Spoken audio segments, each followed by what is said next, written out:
Hello everyone, मैं ओम प्रकाश प्रजापति। आज true media के पॉडकास्ट कार्यक्रम में लेखक, कवि, चिंतक श्री भूपेंद्र राघव जी को, जो एक कान्हा की तरह दिखते हैं, उनसे आपको मिलाने के लिए लेकर आए हैं। राघव जी, आपका अभिनंदन है, स्वागत है। नमस्कार तमाम ट्रू मीडिया के दर्शकों को, तमाम श्रोताओं को मेरा नमस्कार। राघव जी, हम पॉडकास्ट के माध्यम से ट्रू मीडिया के दर्शकों को ये जानना चाहते हैं कि आप 3 दशक पहले जो साहित्य लिखते थे, देखते थे या महसूस करते थे या उसे जीते थे, वो वर्तमान में जो साहित्य लिखा जा रहा है उसमें क्या परिवर्तन है? ओम प्रकाश जी, वाकई एक बहुत बड़ा परिवर्तन आया है जी, तब के साहित्य में और अब के साहित्य में जी। वस्तुतः इसके पृष्ठभूमि में अगर मैं बताऊं तो इसमें कुछ वजह ये हैं जी कि पहले हमारे पास इस तरह के सोशल मीडिया प्लेटफॉर्म जो आप अब उपलब्ध हैं वैसे कुछ भी नहीं होते थे। तब केवल साहित्य का माध्यम पुस्तकें होती थी, पुस्तकों से हम पढ़ते थे, आत्मसात करते थे और उसको लिखा करते थे, या क्षेत्र के कुछ कोनों में गोष्ठियाँ हुआ करती थी, या बिल्कुल वो जो गोष्ठियाँ या साहित्यिक सभाएं या कवि सम्मेलन जो होते थे, तो उनसे ही साहित्य का प्रचार प्रसार हुआ करता था। जी जी जी जी। अब जिस तरह से एक सुविधा मिल गई है, जितने भी सोशल मीडिया प्लेटफॉर्म हैं उन सब में बहुत आसान हो गया है।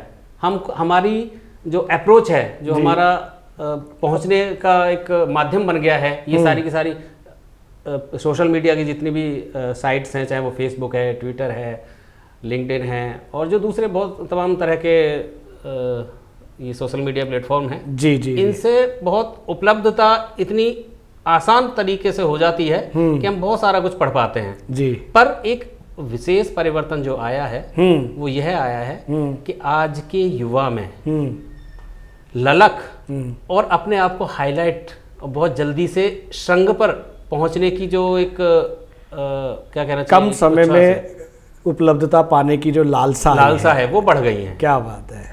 तो बहुत ज़्यादा चिंतन साहित्य पे जो जितना होना चाहिए वो आज का युवा नहीं कर रहा है। जी, मैं सभी को इसमें शामिल नहीं कर रहा हूँ जी, लेकिन बहुत सारे ऐसे मैं देख पा रहा हूँ आज की टाइम में कि लोग बहुत जल्दी से उस श्रृंग को हासिल करना चाहते हैं। जी जी जी। जो बहुत अध्ययन, बहुत मनन, चिंतन और साहित्य में साधना के माध्यम से प्राप्त होता था। राघव जी, आपने बताया कि जो परिवर्तन 3 दशक पहले का और वर्तमान का, कि आज का जो लेखक है, चाहे वो युवा है या नवांकुर है, वो कम समय में एक श्रेष्ठ कवि लेखक बनना चाहता है।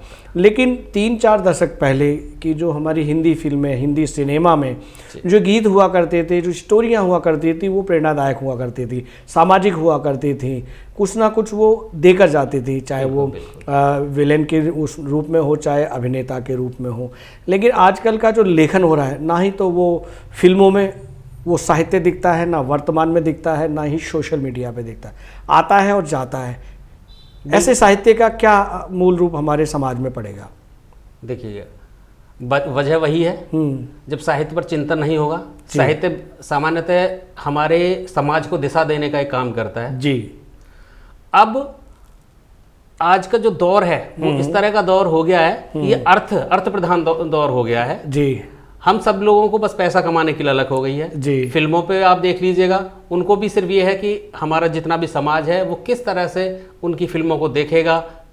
ये पाश्चात्य शैली का जो प्रभाव है वो भी हमारे मूल जितने भी यहाँ पे सिद्धांत थे, हमारे जितने भी भारतीय मूल थे, परंपराएं, संस्कार कर रहे हैं। जी जी जी जी जी। और उनको ये नब्ज पता लग गई है समाज की, तो फिल्मों में भी उसी तरह का साहित्य या गीत, गाने सभी आने लगे हैं। एंटरटेनमेंट बदल दिया। एंटरटेनमेंट, इसका मतलब केवल उतना ही उद्देश्य रह गया है जी। साहित्य का जो मूल उद्देश्य था वहां से साहित्य भटक गया है, काफी हद तक भटक गया है। आप देखिएगा, अभी भी फिल्में भी आई थी जो आध्यात्म या धर्म से संबंधित फिल्में भी थी, उनके अंदर भी इस तरह के प्रयोग किए गए। जी जी जी। तो वो केवल क्षय है एक तरह से साहित्य का भी, और जब साहित्य का क्षय होता है तो समाज का क्षय होता है। जी जी, आपने बिल्कुल सही कहा राघव जी। जैसा कि हम देखते हैं कि आजकल जो वर्तमान में दिल्ली एनसीआर में देखा जा रहा है कि प्रदूषण बहुत बढ़ रहा है, उस प्रदूषण की वजह से हमारे जीवन शैली पर भी बहुत दुष्प्रभाव पड़ रहे हैं। सबसे बड़ा दुष्प्रभाव तो ये पड़ रहा है कि हमारी उम्र कम हो रही है।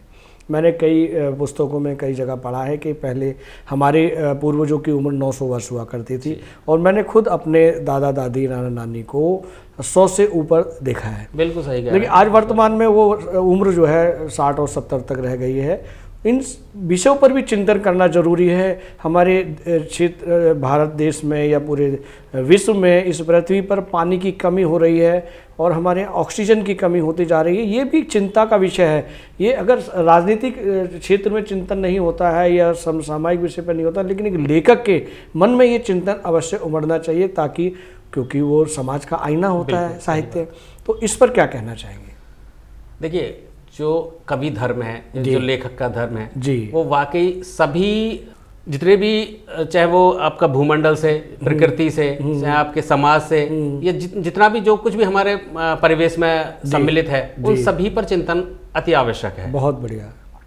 और कवि का धर्म, लेखक का धर्म यही है कि वो सचेत करे आने वाली उन समस्याओं से जो इनकी वजह से आएंगी समझ। बहुत अच्छे। वही मैं कहना चाहता हूँ कि लेखक साहित्य का आईना होता है, दर्पण होता है। वो अपनी लेखनी से समाज की सोच, नज़रिया, दृष्टिकोण बदल सकता है। वो आज इस समय ज़रूरत है। हम चलते हैं, जैसे आपने बताया कि सामाजिक दायरे के मुद्दे पर हम बातचीत कर रहे हैं कि आजकल का जो युवा पीढ़ी है, जब मैंने खुद देखा है, आपने भी देखा होगा कि हम पहले संयुक्त परिवार में रहते थे। दादाजी रहते थे, दादी रहती थी, चाचा ताऊ रहते थे, जो हमारी अविवाहित बुआ होती थी वो भी रहती थी, सब सम्मिलित होकर रहते थे, बड़ा प्यार रहता था। लेकिन वर्तमान पीढ़ी में युवा एकल रहना पसंद कर रहा है। इससे समाज पर क्या दुष्प्रभाव पड़ रहा है? बहुत अच्छा सवाल आपने किया है जी। देखिए, जहाँ तक मेरा मानना है, कुटुंब जो होता था, जहाँ संयुक्त परिवार की बात होती है, उसके बहुत सारे फायदे होते थे। उसमें हम लोग जैसे अगर 4 भाई हैं, 2 भाई अच्छी तरह से काम कर रहे हैं, 2 भाई अगर नहीं भी कर रहे हैं तो वो भी निभा लिए जाते थे। वो उनको एडजस्ट करके परिवार का रूप करके संभाल लेते थे।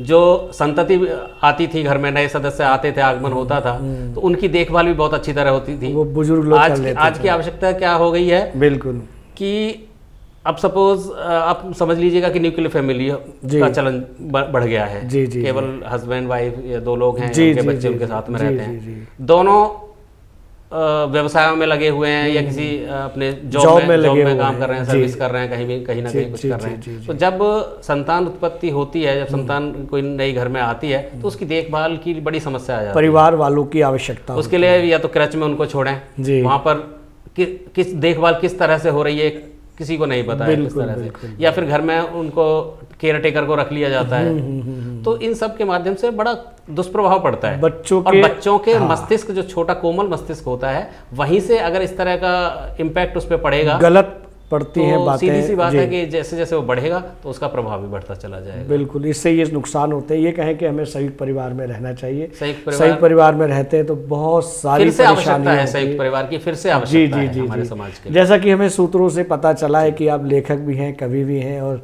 तमाम हमारे दर्शक जानते हैं ट्रू मीडिया के, और आपने हजारों रचनाएं अपनी कृति की है। तो हम चाहेंगे कि उन हजारों में से, हालांकि आपके लिए तो सभी महत्वपूर्ण है, प्रिय है, कोई ऐसी, क्योंकि जो चिंतन मंथन की बात कर रहे हैं हमारे दर्शक हो सकता है ऊब गए होंगे। हम चाहते हैं कि अपनी एक रचना की कुछ पंक्तियों से हमारे श्रोताओं का एंटरटेनमेंट करें, ताकि वो थमे रहे। ये मान के चलेंगे दर्शक कि ये एंटरटेनमेंट हमारे कार्यक्रम का, हमारी बातचीत का मध्यांतर है। चलिए जी, इसके लिए मैं कुछ पंक्तियाँ सुनाता हूँ। देखिए, वास्तव में भारतीय मूल्यों का एक तरह से वो संस्कारों का उससे कोई लेना देना नहीं है। जी, जी, केवल आप उसको एंटरटेनमेंट के दृष्टिकोण से आप देखिएगा। जी जी जी जी। तो हालांकि आज के चलन में ऐसा है भी, ऐसी स्थिति भी बनी हुई है कि लोग, जो आज का युवा वर्ग है, वो कहीं ना कहीं संलिप्त हो जाता है इन चीज़ों में। क्या बात है। तो मैं वहीं से वो पंक्तियाँ कुछ उठा रहा हूँ, आप देखिएगा। जी, कहीं ना कहीं इंगित भी करता है वो जी जी, जी। आज की इस अवस्था को जी, कि वक्त लगा पर जान गया, किरदार तुम्हारा जाने मन। वाह, वक्त लगा पर जान गया किरदार तुम्हारा जाने मन। आहा।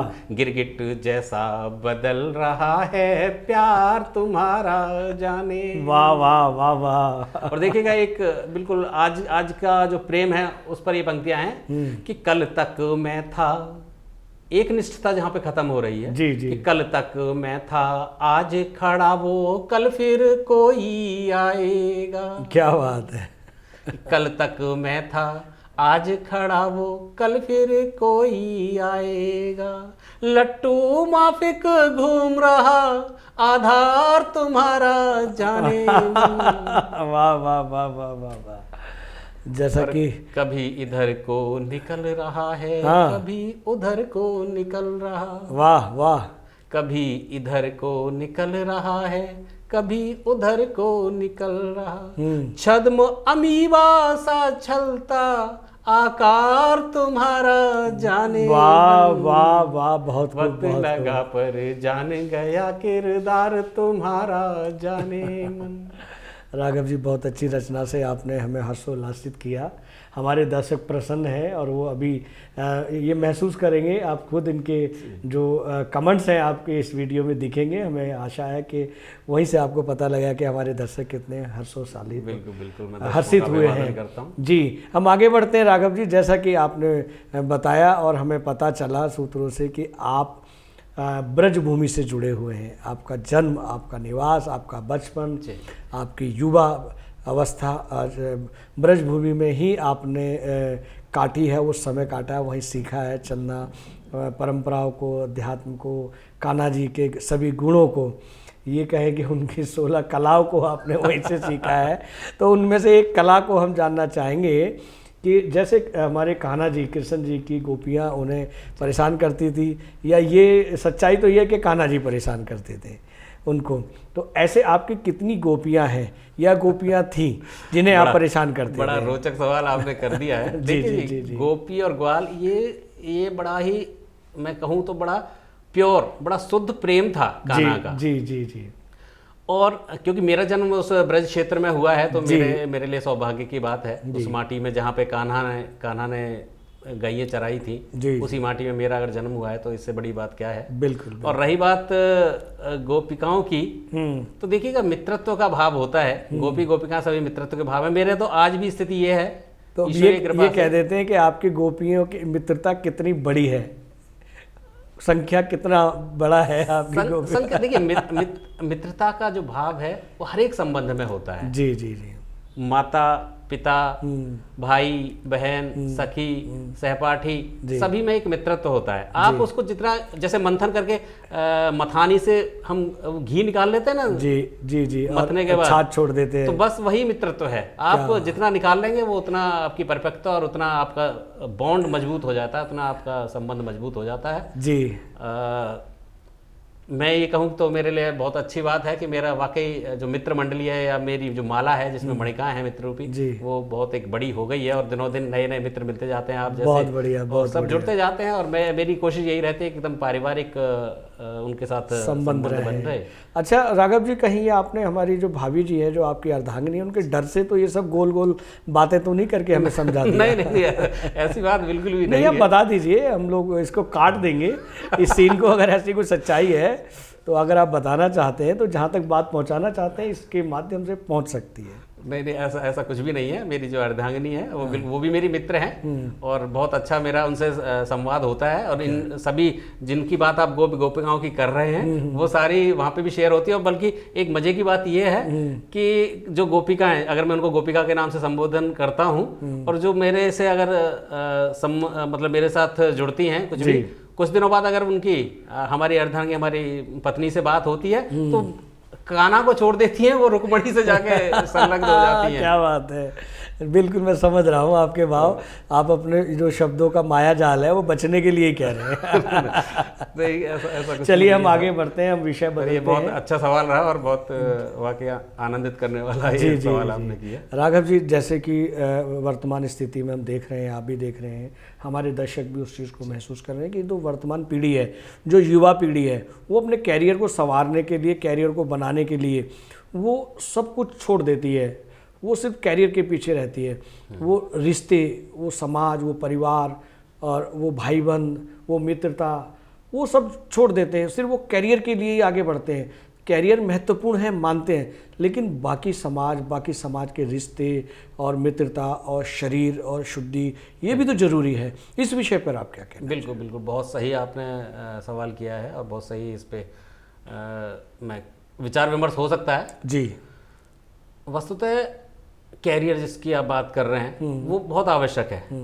आज का जो युवा है या जो भी पढ़ने के बाद जो भी हमारी परिस्थितियां बनती हैं जी। उसमें कैरियर अत्यंत आवश्यक है जी, बनाना भी चाहिए। परंतु कैरियर कभी भी ये नहीं कहता कि आप अपने संबंधियों को, अपने परिवार को या उनकी तिलांजलि दें। एक संतुलन बनाकर चलने वाली बात होती है। समाज के बहुत साथ, सारे परिवार के हमारी साथ। पीढ़ी में आपके, हम और आप जिस समय में पले बढ़े जी, हुए, जी। तो हमने अपने परिवार के साथ भी रखा और अपना कैरियर भी बनाया। बिल्कुल, और आज भी है। ईश्वरीय कृपा से वो सब कुछ बरकरार चल रहा है। कभी भी ऐसा हमें महसूस ही नहीं हुआ, क्योंकि हमें कभी कठिनाइयां आई तो हमें परिवार ने संभाल लिया। ये भी एक चिंतन का विषय है, क्योंकि वो बच्चे जो कैरियर बनाने के रहते हैं, बनाने में रहते हैं, वो ना तो परिवार की सुनते, ना मानते, ना समाज से उनका संपर्क ही नहीं। आप देखिए ओम प्रकाश जी, अवसाद में जाते हैं आज के बच्चे। जी, मैं वही उसी उसका कारण यही है, कारण यही एकीकरण है जो है कि वो उसका। परिवार से अलगाव है उनका। हाँ जी, हाँ जी। परिवार के साथ नहीं है जी। अपनी बातें अपने तक सीमित रखेंगे, घुटते रहेंगे। उनके पास कोई ऐसा व्यक्ति नहीं है जिनसे वो इस चीज को शेयर कर सकें, चर्चा कर सकें। बिल्कुल, क्योंकि अनुभव बहुत बड़ी दवा है।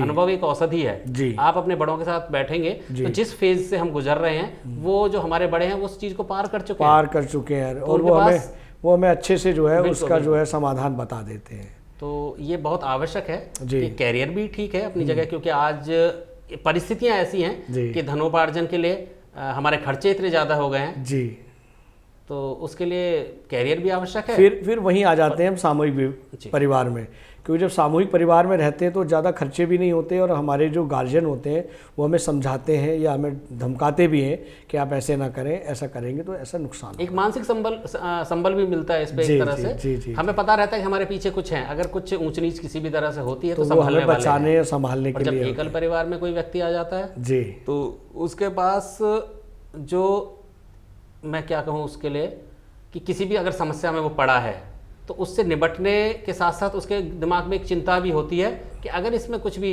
घटबड़ होती है, कुछ ऊंच नीच होता है तो मेरे पीछे तो कोई भी नहीं है। वो नेगेटिविटी, नकारात्मकता भी बढ़ती चली जाती है। बिल्कुल सही कहा। और जब आदमी की नेगेटिविटी बढ़ती है तो उसका विवेक क्षीण होता है, तो फिर हम वो उचित निर्णय नहीं ले पाते जो लेना चाहिए, जो सामूहिक परिवार में मिल जाता है या बिल्कुल सही लेना चाहिए।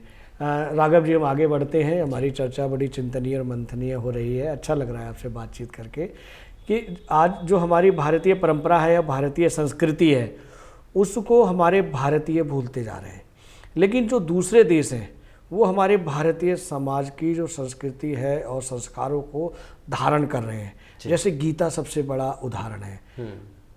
इससे हमारे समाज में वो संस्कार, हमारे बच्चों में वो संस्कार नहीं जा पा रहे जो होने चाहिए, जो परंपरा बनी हुई थी।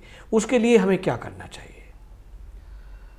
जब हमारे भारतीय मूल्यों का ह्रास होता है और जो आकर्षण है वो पाश्चात्य शैली में जो आकर्षण है उसकी तरफ हमारा युवा जा रहा है जी, तो इसको बचाना बहुत आवश्यक है। बिल्कुल। हालांकि कवि और लेखकों का भी है ये, समाज में जो बड़े लोग हैं उनका भी ये एक फर्ज बनता है जी कि इसको किस तरह से इस चीज़ से निजात मिले।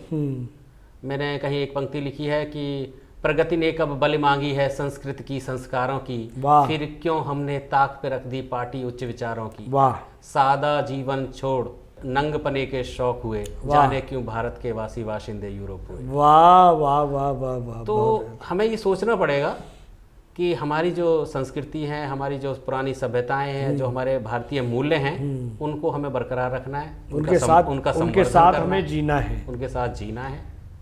और आप देखिएगा कि जो बाहर के विदेश जैसे कि आप बात बता रहे हैं कि वो हमारी संस्कृति का अनुसरण कर रहे हैं। जी जी जी जी। तो उनको ये चीज समझ में आ रही है। बिल्कुल, पूरी गीता का अनुसरण कर चुके हैं, उसमें जी रहे हैं। अमेरिका में जाइएगा, जर्मनी में जाइएगा, वो हमारे यहाँ के ग्रंथों का अध्ययन कर रहे हैं। बिल्कुल, वो शोध हो रहे हैं, अपने यहाँ पे उसको प्रयोग में ला रहे हैं, जीवन शैली में ला रहे हैं। और इवन आप देखिएगा कि कहीं कंप्यूटर्स में भी जैसे वो 0101 जो बाइनरी सिस्टम हुआ करता था जी, तो उपयुक्त भाषा जो थी वो संस्कृत, अभी पता लगा है शोध से कि संस्कृत सबसे उपयुक्त भाषा है कंप्यूटर के लिए। वाह वाह वाह, तो ये बड़ी बात है। ये हमारे भारत के लिए गौरव की भारत के बात जो है। ऋषि मुनि थे जी वो इन चीजों पे बहुत मंथन किया करते जी थे। जी जी। और हमारा समाज किस तरह समझता है उसको उन एक तरह से लिंक करने के लिए वो ये प्रयोग किया करते थे कि भाई पीपल को आपने पूजा करना है, दीपक जलाना है, या नीम को नहीं काटना है, कलावा बांधना है। इन सब के पीछे वैज्ञानिक तथ्य और कारण है। और मानसिक शुद्धिकरण और शारीरिक शुद्धिकरण के लिए ही इन सबको धर्म से जोड़ा गया है। मानसिक, देखिए विज्ञान के अंदर या मेडिकल साइंस के अंदर भी ये है कि आपका मस्तिष्क स्वस्थ रहता है तो आपका तन भी स्वस्थ रहेगा, क्योंकि हमारे अंदर जो हार्मोन्स का स्राव होता है, जैसे डोपामिन वगैरह इस तरह से कुछ हार्मोन बनते हैं, अच्छे और बुरे प्रसन्नता के हार्मोन बनते हैं जी, तो वो सब हमारे मस्तिष्क से कंट्रोल होते हैं। सब का नियंत्रण हमारे मस्तिष्क के अंदर है। बिल्कुल। तो ये बहुत आवश्यक है कि हमारा मस्तिष्क शांत रहे, और मस्तिष्क ठीक रहेगा तो हमारा विवेक बहुत अच्छी तरह से काम करेगा और हम अपने समाज को भी कुछ ना कुछ अच्छा दे पाएंगे। बहुत अच्छे। चलते चलते राघव जी, हम चाहेंगे कि हमारे दर्शक जो है हमारी बातों को सुन के बहुत कुछ अच्छा महसूस कर रहे हैं, ऊर्जावान महसूस कर रहे हैं, और हम चाहते हैं रचनाओं से उनका एक एंटरटेनमेंट हो जाए जिससे उन्हें लगे कि चलते चलते भी कुछ अच्छा, कुछ नया लेकर जा रहे हैं। मैं 4 पंक्तियां पढ़ता हूँ जी। कि क्षुब्ध मन से क्रुद्ध तन से, ये आप इसको यहीं से जोड़िएगा जो हमारा युवा वर्ग है। जी जी। कि क्षुब्ध मन से क्रुद्ध तन से युद्ध करना चाहते हो, वाह। क्यों गरल से पै तरल को शुद्ध करना चाहते हो, गरल धर सर सरासर वक्ष पर संधान होगा, छत हृदय की वेदना का क्या तुम्हें अनुमान होगा। वाह वाह वाह वाह वाह, बहुत अच्छे। एक और रचना हमें सुनाए। मैं एक रचना सुनाता हूँ, हास्य की रचना एक जी सुना जी देता जी हूँ। जी जी, क्या बात। ये उन दिनों की रचना है हाँ। जब हमने लेखन शुरू किया था। अच्छा। तो हम 11वीं 12वीं क्लास में पढ़ते थे। क्या बात है। तो जो फिल्मी गीत हुआ करते थे वो कहीं ना कहीं उसका प्रभाव आपको देखने को मिलेगा जी जी इस रचना पर। जी, स्वागत है। हे रब्बा खैर कर, अभी तो 45 वर्ष का ही हूँ, इतनी जल्दी जिंदगी से किनारा कर जाऊंगा, अरे मैं मर जाऊंगा। हो रब्बा मेरी आफत आई, वाह, मुझे बचा ले, मेरी आई तबाही, मेरी घर वाली टणंग टणंग काली महाकाली, वाह वाह वाह, ऐसी है मोटी तंदूरी रोटी, कहीं पर कटिंग कराती, कहीं लगवाती डाई। हो रब्बा मेरी आफत आई, मुझे बचा ले, मेरी आई तबाही। तो इस तरह के जो पुट था गीतों में, वो हमने जब लेखन शुरू किया था तब हुआ करता था। ऐसा ही एक गीत तो मुझे और याद आ रहा है उस वक्त का, कि किधर चली ओ जाने मन, ये मस्ताना रूप लिए, 22 कैरेट का हुस्न लिए, गालों पर खिलती धूप लिए। वाह, रुक जा मैं भी आता हूँ, अरे सुन तो ये बताता हूँ। वाह, है हम भी तेरे हम सफर, दिल मेरा दीवाना है तेरे लिए, ऐ मेरी जाने अदा, ऐ मेरी जाने जिगर, वाह वाह वाह वाह वाह वाह। हमने आपको एक कवि के रूप में देखा, एक गायक के रूप में, गीतकार, लेखक, सभी रूप देखे हैं, और आप अच्छे व्यापारी भी हैं। लेकिन जो व्यापारी वर्ग की भी एक आपकी की रचना हमने सुनी थी, जो अक्सर हम जब बसों में सफ़र किया करते थे तो उसमें आप चूरन बेचते हैं, तो हम चाहेंगे कि कुछ चूरन हमारे इन दर्शकों को भी बेचें।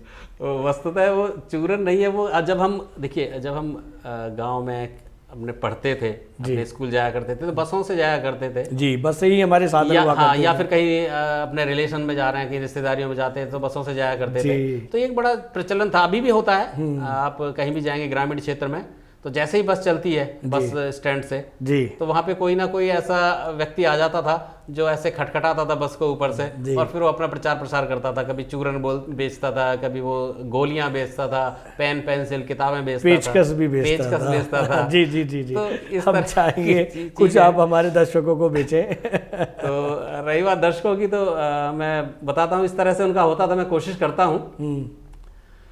कि बस में चढ़ता है वो अपना एक थैला लेके, बैग लेके, और ऐसे खटखटाता है ऊपर को, हाँ साहब बस आपकी चलने वाली है, गाड़ी में 5 मिनट बाकी है, 5 मिनट मेरी बात ध्यान से सुनिएगा। गौदंती टैबलेट, ये गौदंती टैबलेट हुआ करती है, ये घुटने में दर्द हो, सर में दर्द हो, पेट में दर्द हो, सभी दर्द से आपको राहत दिलाएगी गौदंती टैबलेट। मेरी टैबलेट को अगर कोई नकली साबित करके दिखाएगा, 50 का नोट हाथ के हाथ लेके जाएगा। ये गौदंती टैबलेट हुआ कही है साहब, मैं अभी आपके लिए लाया 10 रुपये 10 रुपये 10 रुपये। और इस टैबलेट के साथ मात्र केवल टैबलेट नहीं है, ये एक पेन पेंसिल का भी एक सेट हुआ करता है, 10 रुपये 10 रुपये 10 रुपये। वाह वाह वाह वाह, बहुत खूब बहुत खूब। आपके 10 रुपये की जो चाल है, 10 रुपये का जो सेल्स है, बहुत अच्छा है। आपने ट्रू मीडिया के पॉडकास्ट कार्यक्रम के लिए हमें इतना कीमती समय दिया, उसके लिए बहुत बहुत अभिनंदन। आप प्रणाम करता हूँ, नमस्कार। अगर आप ये वीडियो YouTube पर देख रहे हैं तो हमारे चैनल को सब्सक्राइब करें और बेल आइकन को दबाना ना भूलें। अगर आप Facebook पर ये वीडियो देख रहे हैं तो हमारे पेज को लाइक करें।